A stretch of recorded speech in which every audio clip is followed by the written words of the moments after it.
Hey everyone, it's me, Margot. Happy Mother's Day to all my YouTube friends who are mothers and mothers-to-be. Just want to wish you that. I'm putting this video together on Saturday night before Mother's Day so I can enjoy tomorrow with my family. And it's been a couple weeks since I've done one, so I wanted to get one in. Hope that you're all doing really well. I'm doing fantastic, and I'm very grateful to take a few moments to watch some videos tonight, trying to catch up, but you know, that's almost impossible when you're as far behind as I am. But even so, I'm enjoying myself and enjoying watching some of your videos. You guys are all doing a great job, and way to go. Last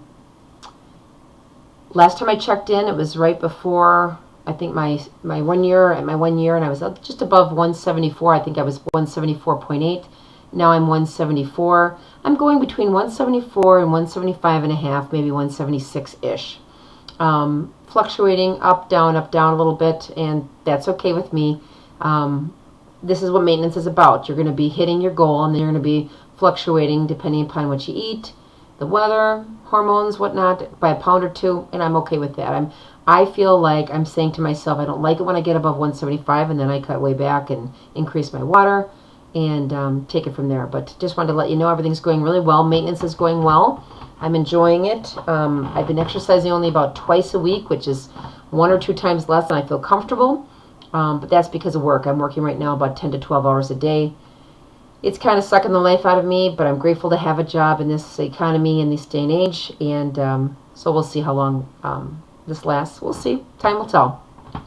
I want to talk a little bit about the importance of disconnect. I kind of had this epiphany the other day when I was exercising, and I realized it was something that may be worth sharing that might encourage some of you. Disconnect. There's sometimes, especially pre-surgery and people who are obese, there's a disconnect between themselves, their emotions, and their behavior. For instance, when I was morbidly obese, I really did not experience my emotions that I felt, and I didn't allow myself to feel emotions. I was an extremely emotional person, still am. Quite honestly, I think most obese people are extremely emotional people, which is probably why we love deeply and have a lot of fun when we're all together. But I do think that a big part of obesity is a coping mechanism of people who are over emotional, and they try to stuff their emotions by stuffing themselves with food. We don't allow ourselves necessarily to feel the feelings, or maybe those feelings are very frightening, so you stuff them. But the disconnect that I had with not only my body, my behavior, and what I did to and for my body was extreme disconnect. And I'm speaking, I guess, for myself, but I think that this is universal in a way for some of the behaviors and some of the things that I've heard shared here on YouTube, as well by our YouTube community. When you look at your before pictures, those people who've lost a significant amount of weight and those who have lost even a few pounds, it's hard to really think that you're that person. It's hard for me to look at my obese pictures and think that was me, because I don't even feel like I ever was that person. And in a way, I wasn't, because I was so disconnected from who I was and what I did, namely what I ate. I was looking at, and I think it's a very important thing. I carry along with me a picture of my obese self. I carry it with me for a couple of reasons. I carry it as an inspiration for me. Sometimes when I'm tempted, I'll pull that picture out and say, do you want to go back there? No, I do not. And so I put it back away. Sometimes I have it with me because I'll bump into somebody and they may not recognize me. This is the honest to goodness truth. I saw a woman today that I hadn't seen in probably 1.5 years. It was a wife of one of my former co-workers. And she actually, he was a co-worker and then he was my employee. So she came to a party that we had. And she's like, I'm sorry, I don't remember you. And Steve goes, honey, she probably doesn't recognize you. And I have to really realize that they don't recognize me because I don't look like that anymore. And I don't recognize myself. But that is the downside, or the negative part of the disconnect. Disconnect with self is what gets you morbidly obese in the first place. People say to me, and this is kind of a jab, and I don't mean to be negative, but people say, I can't believe how you've done. And I'll say, I can't believe I let myself go that far. And, you know, on the inside, I don't say it out loud because I don't want to negate their compliment to me, but that's kind of how I'm feeling. How did you let yourself go that far? disconnect. Not being connected. Not being connected with the mirror, something that I hadn't seen, a full-length mirror, in years. Not being connected with pictures or photographs. Not being connected with what I was aware of, what was going in my mouth, or what I was doing and how I was abusing my body. That's the bad side of disconnect. Let's talk about the positive side of disconnect. And the reason that the thought came to me was when I was exercising. I did a full hour of cardio on the pre-cord, a pretty intense level, and I burned, I think it was like 800 and some calories in 1 hour. And it felt good. I was sweating a ton. I just felt phenomenal. Was it painful? You know, now that I like exercise, it's not painful on that level, but you do have to kind of go to a separate place when you're participating on that level. I'm sure some people who are runners and who've been in races recently here on YouTube, I mean, there's a level of pain to some degree. Maybe pain in your joints, maybe pain emotionally. You're just thinking, I just want to quit, I want to quit. Whatever it is, there is a disconnect that you have to kind of make. The big thing for me, my iPod. My iPod takes me to another place. It doesn't matter if I'm exercising or not. It takes me to another place emotionally because I connect with the songs, sometimes from another time frame, that they bring back memories, and just another mood. It kind of gets me in a better mood. I can have what I call a DRA, dirty rotten attitude, and put on my iPod and feel pretty good within minutes.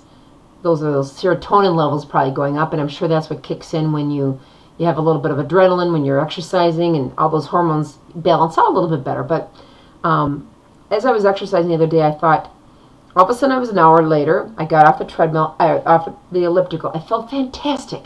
I was completely sweaty. My heart was racing, and I thought, my heart could do this. Way to go, heart. Way to go. I'm proud of you. It was about 1.5 years ago when I was pre-op that I had a chemical-induced stress test as a pre-test to see if I would qualify and if I could handle the bariatric surgery.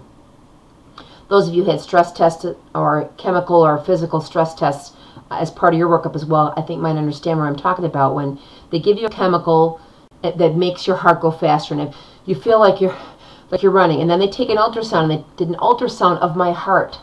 And I remember lying on my side, and I had to move my feet a little bit to get my heart rate up, but I was breathing as though I was exercising. Now, for someone who was morbidly obese, that's a very difficult thing, okay? I felt very uncomfortable. My heart was racing incredibly, and I had a high blood pressure condition at the time, so it could have been very dangerous. But I glanced over my shoulder at the ultrasound, and I said, "Can I see it?" And they moved the whatever the sonogram or whatever machine, so you could see. I could see all 4 chambers of my heart. Glug glunk, glug glunk, glug glunk, glug glunk, glug glunk, glug glunk. And I looked at that heart, and a few tears entered my eyes. And I think the women there thought I was just really emotional and probably feeling uncomfortable from what was going on. But I'm telling you, the reason I was crying was because I could not believe what I was doing to that heart. What had I done? This heart was working so hard to keep me alive.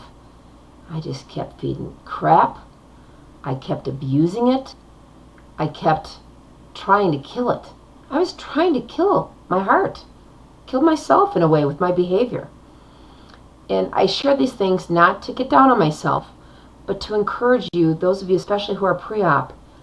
This surgery will force you to connect with your body. It will force you to connect with your head. It will force you to connect with your stomach. And in a way, it forces you to connect with your heart because it makes you feel what you feel, because you can't stuff your emotions when your stomach's the size of a thumb. You could try, but you barf. As gross as that sounds, that's really what it gets down to. So the positive side of disconnect is that you can go to another place and do what you need to do to take care of your body so that when you're here and now, you can step back off that treadmill or off that racetrack or off that 10K or 5K that you're running or off that elliptical and say, I just did 45 minutes. I just did 5 miles. I just did 10 miles. You can sit back and say, wow, I can't believe I just did that. So I hope that these thoughts encourage you. I'd love to get some feedback from some of you. If you ever know what I'm talking about in terms of the power of disconnect. Be connected to who you are and what you're thinking, what you're feeling. Keep those videos coming, and I'll talk to you real soon.